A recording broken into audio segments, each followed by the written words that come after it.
Live from downtown Detroit, Local 4 News at 5 starts now. Who's on the hook?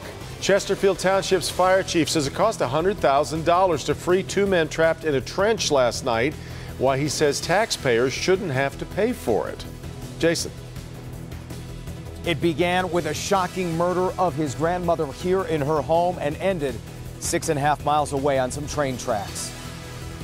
Our Jason, and 4 Live radar has a little bit of green on it tonight. The local forecasters are tracking rain. All coming up, we're going to kick things off here at 5, though, with breaking news. White boy Rick Wershe is now on the move. A short time ago, we learned Rick Wershe is no longer a Michigan prisoner. He is now in the custody of the Florida Department of Corrections and is on his way south. Defender Kevin Dietz got word of the news just a short time ago. Kevin? Yeah, you know, I talked to Rick Wershe last night, and he was telling me how he thought for many, many years he would never get out of a Michigan prison, that he would die behind bars here. Now his sentence is over, and he's looking forward to getting down to Florida and start serving his time there. Rick Wershe is no longer a Michigan prisoner. This morning, the U.S. Marshals picked him up to transport him to Florida, where he's scheduled to serve about 34 months on a 5-year sentence for his role in a car theft ring from behind bars. Wershe became one of Michigan's most notable prisoners when his story went public that as a 14-year-old boy, police paid him to buy and sell drugs on Detroit's east side so authorities could bust big-time drug dealers. Over the course of 2 years, I would say probably somewhere around $30,000. When police stopped paying him, Wershe started selling drugs on his own. A year later, at age 17, he was busted and sent to prison for life. In prison, Wershe helped police investigate dirty cops, friends and relatives of former Mayor Coleman Young, and cop-turned-Hollywood actor Gil Hill. Wershe says his help in those investigations is why the parole board refused to let him out of prison. This summer, after nearly 30 years, he was finally paroled. A 1,000-pound weight has been lifted off of my chest. I mean, I'll be elated to get what's left of my life back. Paroled but not freed. Behind bars, he introduced his sister to a stolen car dealer. He pleaded guilty in exchange for his family not being charged. And it will take a few days for Wershe to get settled into the Florida prison system. His final destination is not public record until he is processed in. Last night on the phone, he told me that he wants to be a low-profile prisoner in Florida and stay under the radar. That will not be easy. As you know, Hollywood is making a major motion picture about his life starring Matthew McConaughey. That is scheduled to hit theaters in January, and there will be a national publicity tour starting in just a couple of months. Kevin Dietz, Defenders. So, Kevin, does that mean that Wershe now does have to serve all 34 months there, or might he be released by, does he still have hope that he might be released sooner than that? Well, he's ready to serve all 34 months if he has to. He is actually eligible to apply for early release in just a couple of months from now, and his lawyers are going to do what they can to try and make that happen, but certainly there are no guarantees that he will get out early. Yeah, I think he's learned that by now, that's for sure. All right, Kevin. Now to brand new information we're learning after a family tragedy in Springfield Township. Police say 15-year-old Stephen Wilkerson stabbed his grandmother to death with a kitchen knife. Then a short time later, Stephen's body was found along train tracks in Holly. Jason Colthorpe has been working the story all day. Jason, there are just so many questions here. A lot of questions, Kim, and you'll have to apologize if we're a little vague with some of those answers.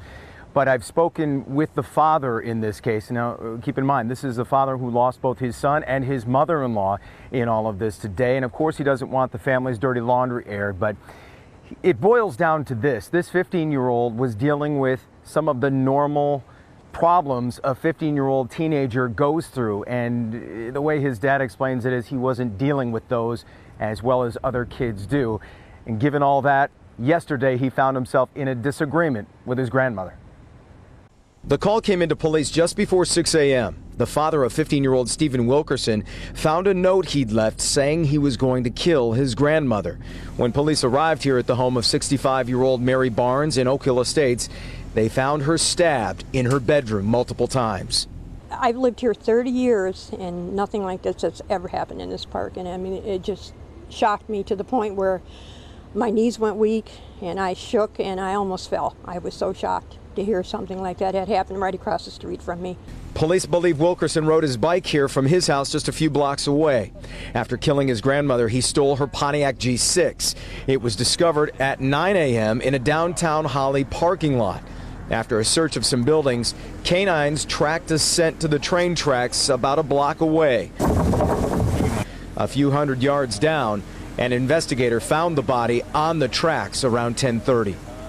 It's got its bizarreness to it, I guess you would call it. The train never stopped, but as Canadian national investigators investigate, the theory is this may have happened while it was dark out and that Wilkerson never intended to be seen by the conductor.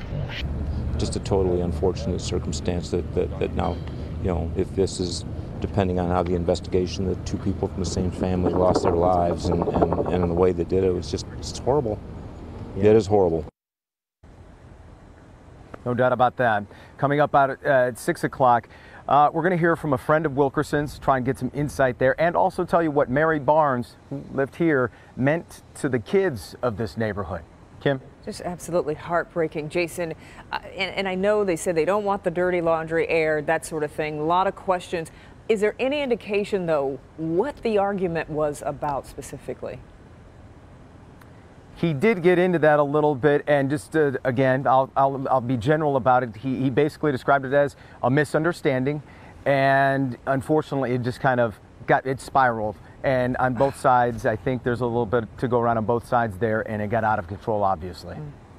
Just heartbreaking. Okay, Jason, thanks. Well, let's turn our attention now to the weather. There is some activity right now on 4 Live Radar. A few storms moving through just in time, of course, for the evening drive. Yeah, kind of dreary, definitely muggy. You can see our hair all curling up here, getting big. Storms popping up too, Andrew. Kimberly and Devin, I know it's been tough for me. Yeah.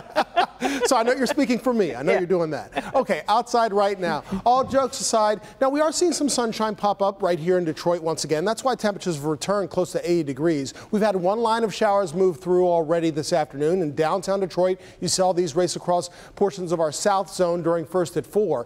But now you can see in the second line that I've been focused on also, now moving south of Flint, also into Lapeer County. This is going to move across portions of northern Oakland County, northern Macomb County, and maybe across 8 Mile Road within the next, well, for the areas of northern Oakland County at least, within the next 15 minutes. So between now and say about 5:15, 5:20, places like Holly or Ortonville may experience some of those showers. But temperatures have rebounded with the sunshine with upper 70s. We have cooler air to our north. That moves in later on tonight. So it's still play ball when it comes to downtown Detroit. I'll go over your baseball forecast in a few moments, but it's still a warm and muggy one out there with 78 degrees. More on that part of your forecast again and your 7-day coming up. Okay, Andrew. Developing right now, a Pontiac mother is formally charged after police say she left her young children in the car while she gambled at MGM Grand Casino. 27-year-old Cleli Shute now faces 2 counts of child abuse for this incident that occurred late Saturday night. Priya Mann with us live now, and let's start with the kids. Priya, they're okay, right? Devin, thankfully the kids are okay. They are back with their father and other immediate family members. The defense told the court that this 27-year-old mother has ovarian cancer, that her chemotherapy was stopped while she was pregnant, but that it needs to resume, and that she's also nursing her infant baby, arguing the woman should be released on bond. The defense said this was a heinous crime and some planning went into it. 27-year-old Cleli Shute faced a judge Tuesday, accused of leaving her babies in a car to gamble at MGM. This is the first time incident for Ms. Shute. Despite the severity of the circumstances, Your Honor, Ms. Shute has no primary or any type of probation or any other type of prior history.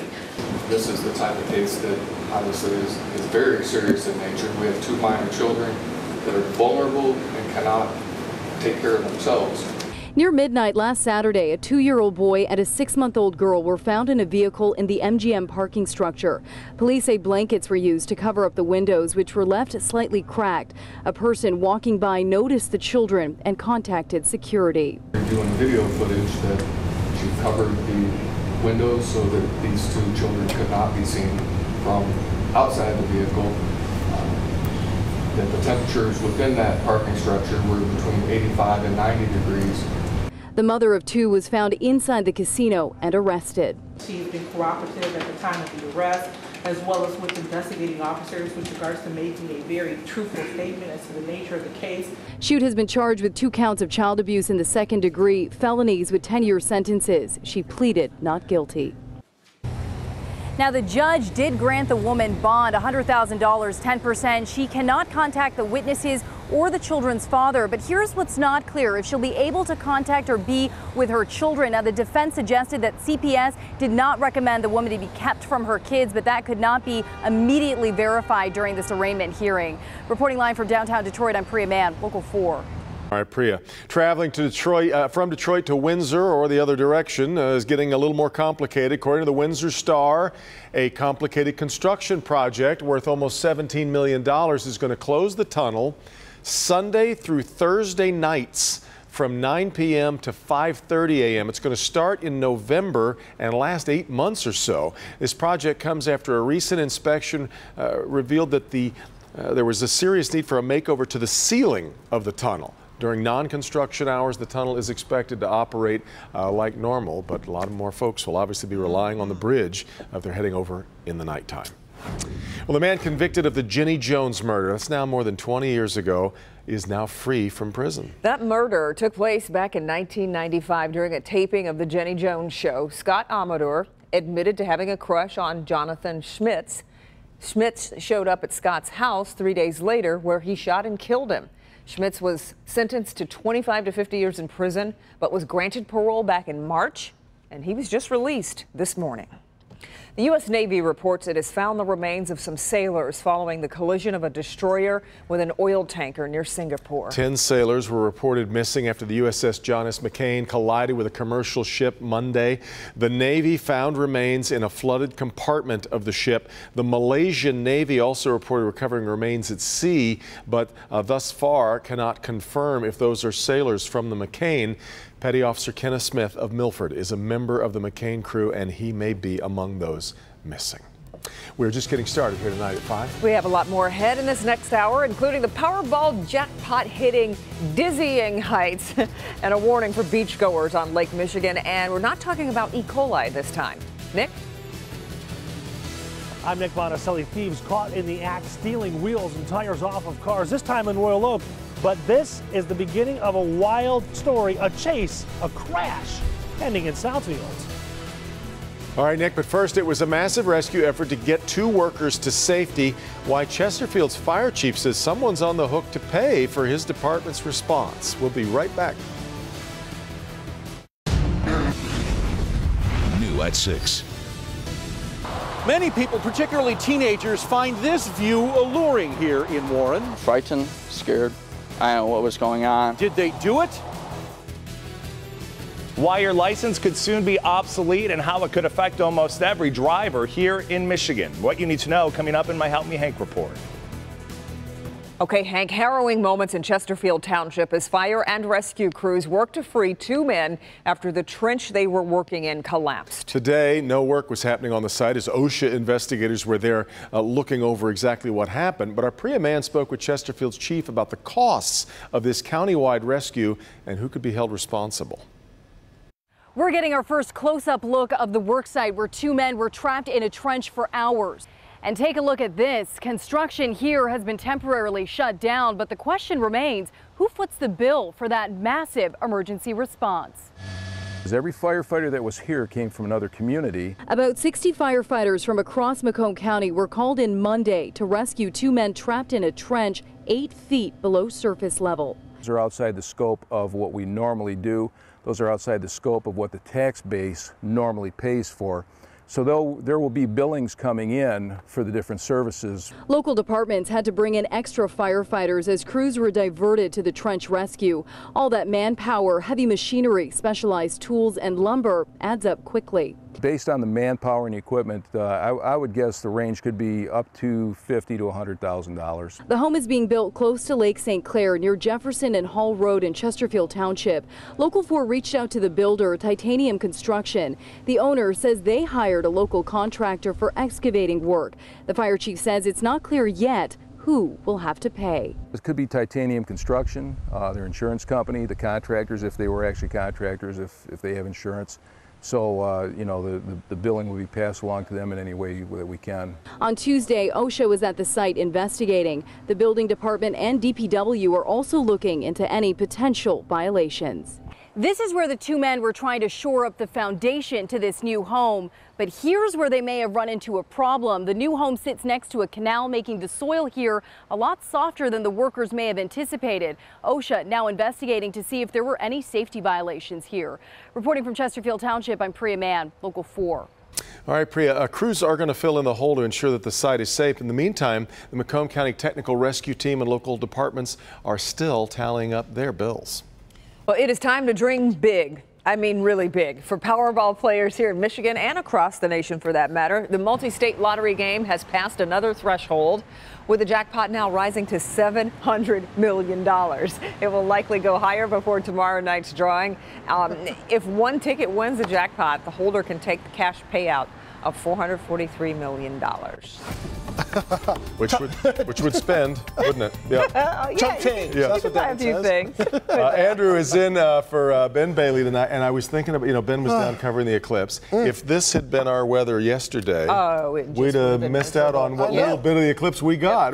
Yeah, no jackpot there. So thank goodness we had great weather yesterday, both down there in Kentucky and right here in southeast Michigan. Today we have plenty of clouds overhead. We still have some showers that are out there now, but those will be leaving certainly before midnight. A couple of lines moving through. Well, one already has, down toward the bottom of your screen. We saw that first at 4 o'clock earlier this afternoon, right? Well, the second line right here, not quite as impressive, but we still have some heavy downpours. You can see that here in parts of Lapeer County, just south of Lapeer. Also here in Genesee County, south of Flint, heading into northern portions of Oakland County at this hour. At its pace, this line is going to move across northern Oakland County into western St. Clair County as well between now and about 5:40. So that includes communities like Oxford, also around Capac and Emmett. So between now and about 5:45, you can expect some showers there.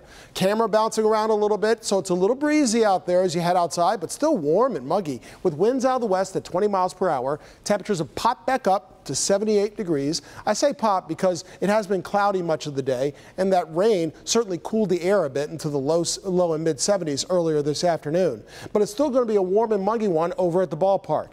And count on an on-time start. This game, Yankees in town, starts just after 7 o'clock. Still muggy during the game, so even still stay hydrated with middle 70s by the middle of the game. By the end of the game, it'll be drier, cooler, with temps in the low 70s. Look at that, 81 degrees. Temperatures really rebounded over in Ferndale.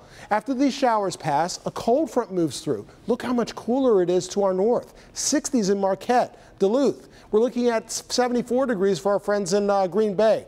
Those are the kind of temps we can expect tomorrow. Maybe some 50s and 60s in the morning, then rebounding only to the middle 70s in the afternoon. Still got a trough of low pressure that's going to move through tomorrow afternoon. I don't think we'll see many heavy downpours tomorrow afternoon, but we could see some widely scattered light to moderate showers. So we're not exactly done with the rain just yet. Temperatures fall into the 50s overnight once those showers are done with, certainly before midnight. Temperatures tomorrow make it from the 50s into around 71 degrees at noon, 76 for a high. Just watch out for a widely scattered shower around 4 to 8 o'clock in the afternoon and evening, but no washout by any means. If you have any afternoon plans, you have practice outdoors, I think you can keep those plans set. 54 degrees for a morning low on Thursday. Then look at all the sunshine coming back for Thursday, Friday, and the weekend.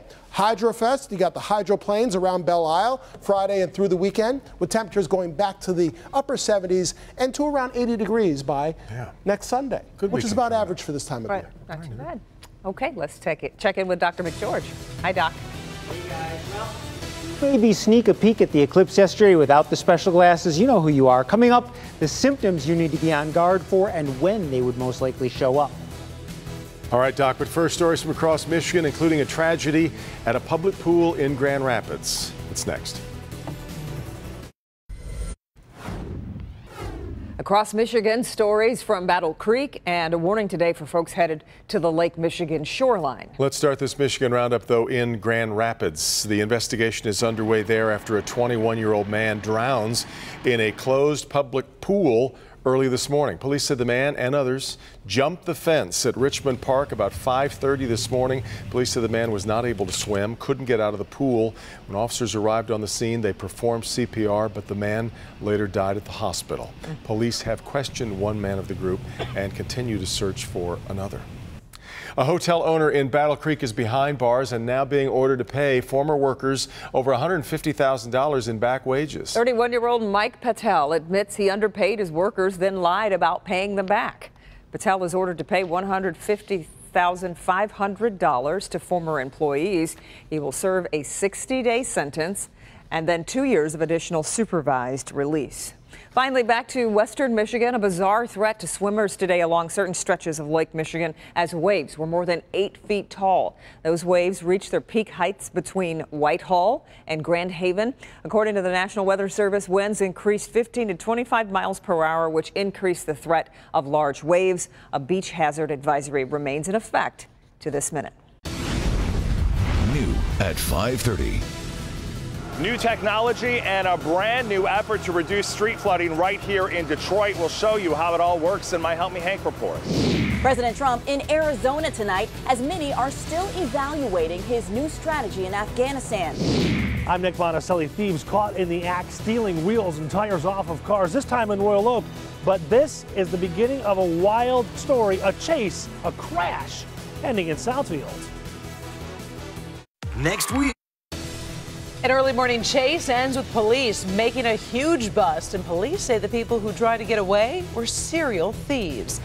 3 suspects now in custody, and tonight we are learning that this chase actually started because they're accused of stealing tires and rims from cars for the past 2 years. Yeah. Take a look at this. The stolen SUV they were in rolled over through parking lot fences early this morning during a high-speed chase. As Nick Monticelli reports, it ended this morning when police say they caught them in the act.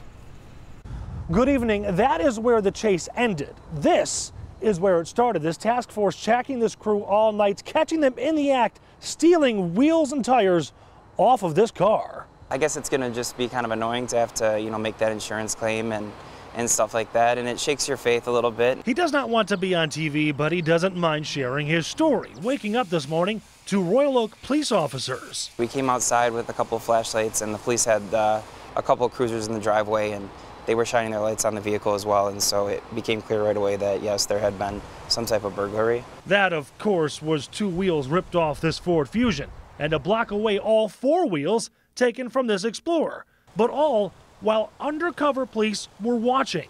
This crew has been allegedly stealing tires and rims all over Metro Detroit for nearly 2 years. So the Michigan State Police put together a team and last night went undercover, catching them in the act. 2 suspects took off in a stolen SUV, hitting a MSP car and then leading police on a high-speed chase, ending with this crash near 9 Mile in Greenfield. The SUV rolled over, went through a parking lot fence, throwing one of the suspects out and trapping another underneath. Both now are in the hospital. A 3rd suspect was arrested before the chase started. I saw a tire missing and I was surprised because I thought maybe it was the angle I was looking out my window, and I looked again and I thought that is a missing tire. Neighbor Diane Melton noticed her friend's car was missing wheels this morning, then saw the news and put it all together. Well, it's disturbing because it's so close. Now, obviously, this investigation is still moving forward. There could be many, many more people involved, and we should learn much more about those arrested sometime in the next 24 to 48 hours. In Royal Oak, Nick Monticelli, Local 4. In fact, a number of police departments have been looking for these suspects, mainly in western Wayne County. Police say they could also be connected to the assault of 2 Canton police officers. That was back in January. All right, joining Andrew in the weather pod, looking at some rain on the radar passing through. Is it going to be problems for outdoor dining tonight? Not too many problems. I mean, there are a couple of showers that are out there. They've been dissipating a bit, and they're moving through pretty quickly. So this is not all evening at all. Okay, that's good. Out there right now, there are some of those showers. Now, when you saw Karen and I at 4 o'clock, we had that line that you see on the bottom of your screen here, moving across portions of Lenawee and Monroe County, even right here in downtown Detroit. But since then, we've seen the second line farther to the north dissipate over the past few minutes. You can see the areas of red, they diminish into areas of green and yellow. So heavy showers going into light and moderate showers. If there was any lightning, it would appear, but you don't see any lightning strikes. No lightning bolts means no thunderstorm activity, but still a little bit wet from Lake Orion into the Waterford area. Also, you can see that here just around the Holly area and northern portions of Livingston County. But it will continue to dissipate, and as you can see in the rain-cooled air, temperatures are in the upper 60s, but sunshine is coming back where areas that were wet are now drier, and that means temperatures have rebounded into the upper 70s. Still pretty muggy out there too. So I think for the evening there might be a few showers to our north. It remains warm and humid for now with temps that will be in the 70s, but it cools off tonight. We'll talk about how low temperatures go and what that means for the rest of the week in minutes. All right, Andrew, short time from now, President Trump will be holding a rally in Arizona. He arrived there earlier this afternoon on the heels of a major policy speech on Afghanistan. He'll be there seeing, no doubt, a mix of supporters and protesters. Blaine Alexander following it all from Washington. Blaine? Well, Devin, after last week's controversy, President Trump is now moving on to an issue that he hopes will unite more Americans beyond just his traditional base. President Trump headed to Arizona and back to his base for a rally reminiscent of campaign days. His trip coming as many are still evaluating his most important policy speech since taking office.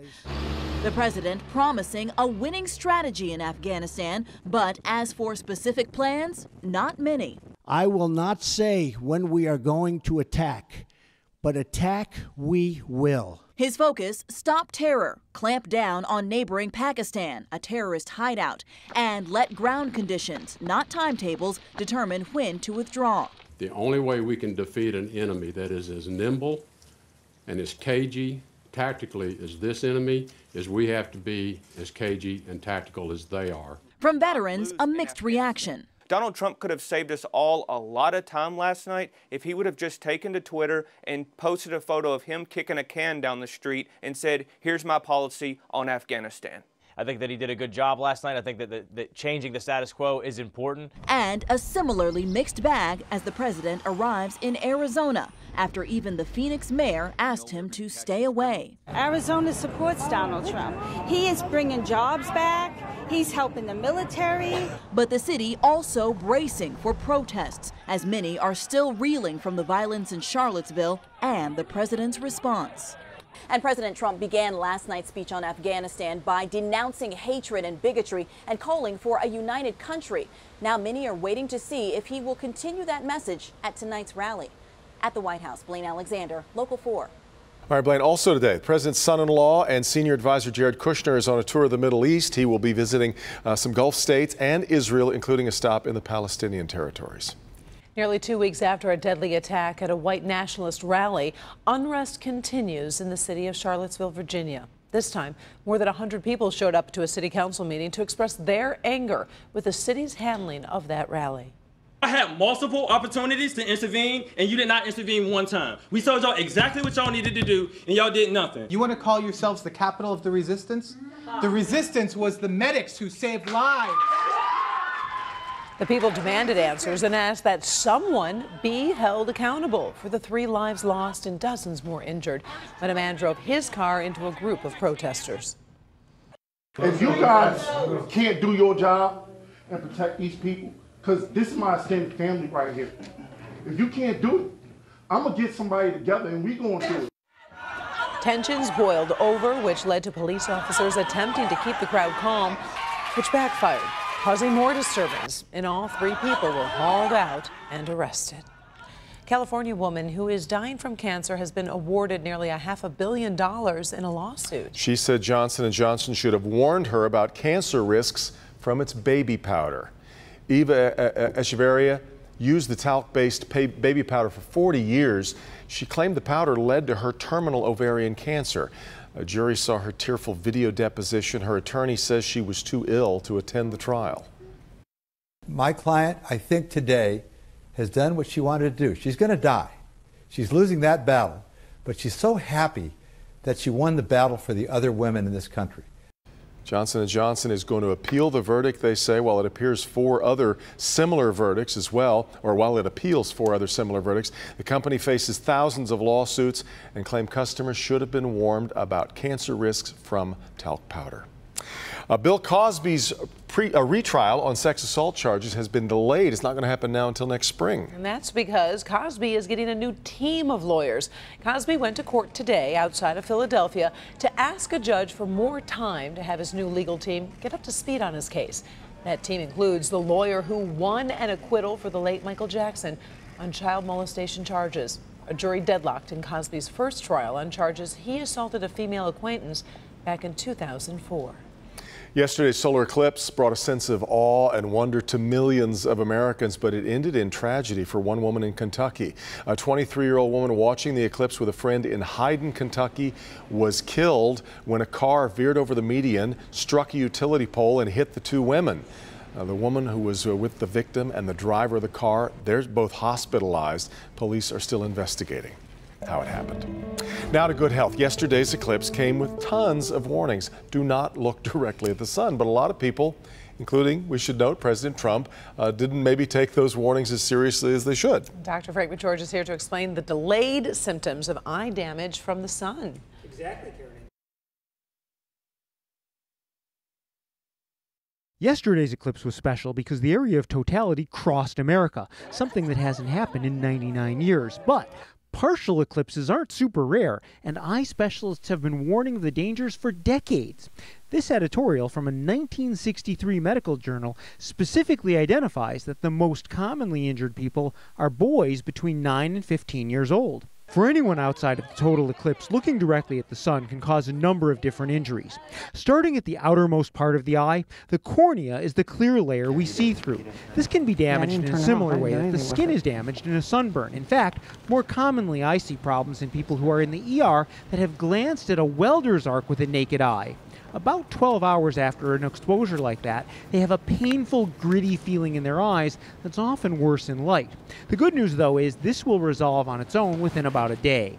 The much more serious injury we worry about is called solar retinitis. That's damage to the light-sensing surface, the retina, at the back of the eye.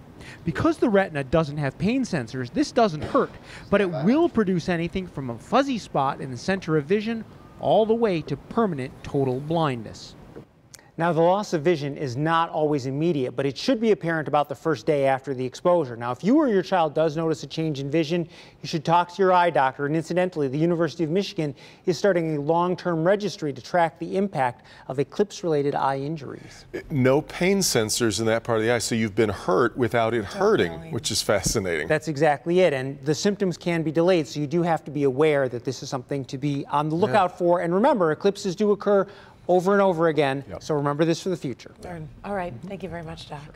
Well, a miraculous rescue in the rubble of an earthquake. New tonight, we'll show you what rescuers found that brought them to tears. And you better not call it a kennel. Ahead here at 5:30, the brand new luxury vacation that has nothing to do with humans. Hank? They're going street by street, block by block to reduce street flooding right here in Detroit. We'll show you the new technology making it all happen. New tonight. At Jeopardy! New at 6. A warning if your family has plans to visit a county fair or local petting zoo. I'm Dr. Frank McGeorge. Tonight at 6, the animals you need to be careful around and the steps that can help you avoid getting sick. He didn't want to go to work, so he made a phone call. Instead of getting the day off, he got arrested. But police say this man did that had them knocking on his door. It's a new effort to control street flooding in Detroit. Today, the new program and technology taking on the job was revealed. Our consumer investigator, Hank Winchester, joins us live from Griggs Street in Detroit. And Hank, many neighbors where you are were so happy to hear about the announcement today. Karen, Devin, they certainly were. Here's the issue. A lot of older Detroit neighborhoods like this one have big, beautiful trees. They look great during this time of year, but as we approach fall and those leaves hit the ground, they clog up a lot of these storm drains here in different Detroit neighborhoods, causing that flooding. Well, now it looks like that problem may finally be solved. Flooded streets, water everywhere, water that sometimes seeps into homes. It's been a big problem in Detroit, affecting some areas more than others. It's something people living here off of 8 Mile near Schaefer have had to deal with for decades. A lot of water, yes. But hopefully, with the new thing that the city is doing, it's going to be corrected. So we aren't going to sweat it. Because the city has been pretty good to us over here. But now that problem is being attacked. The city hiring new employees and bringing on 8 new trucks that will clean and inspect thousands of catch basins across Detroit. This is going to be a methodical grid coupled with corrective maintenance, so complaint-based maintenance. The catch basins, especially those on tree-lined streets, tend to get filled with debris. Debris that doesn't allow the water to flow where it needs to, causing a backup. The new program will help. 30,000 catch basins just like these will be inspected and repaired during the next 3 years. As you can see, this is a beautiful tree-lined street. And when you have trees, right, you obviously have more propensity to have a blocked catch basin, right? And so we picked this street because we had calls on it and we knew it was a good place to come and make sure that we address what the residents' concerns were. Had a lot of complaints here on Griggs Street, but this is one of the catch basins cleared out today. In fact, they all were in this neighborhood just off of 8 Mile near Wyoming. Crews starting tomorrow will be making their way east. We're live here tonight in Detroit. Devin, Karen, back to you. So, Hank, if people want to report a problem to DWSD, what's the best way to reach them to inspect that problem catch basin? A few different ways, Karen. We have the contact number for DWSD on the Help Me Hank page at clickondetroit.com, but also a great tool that people can use to report a number of problems, the Improved Detroit app. A work report is immediately sent to the city, and somebody responds within 24 hours. Right.